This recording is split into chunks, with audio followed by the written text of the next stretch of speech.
ஆத்தங்கர ஓரத்துல அரசமர கடியினில மேட போட்டு குந்தி இருக்கும் கணபதி. ஆத்தங்கர ஓரத்துல அரசமர கடியினில மேட போட்டு குந்தி இருக்கும் கணபதி.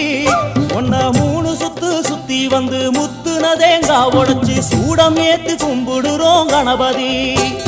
நினைச்சதெல்லாம் நடக்க வேணும் தெய்வமே, உனக்கு பிடிச்சதெல்லாம் கொண்டு வந்தோம் பாரதம் படிச்சவரே. ஆத்தங்கர ஓரத்துல அரசமர கடியினில மேட போட்டு குந்தி இருக்கும் கணபதி. மேட போட்டு குந்தி இருக்கும் கணபதி.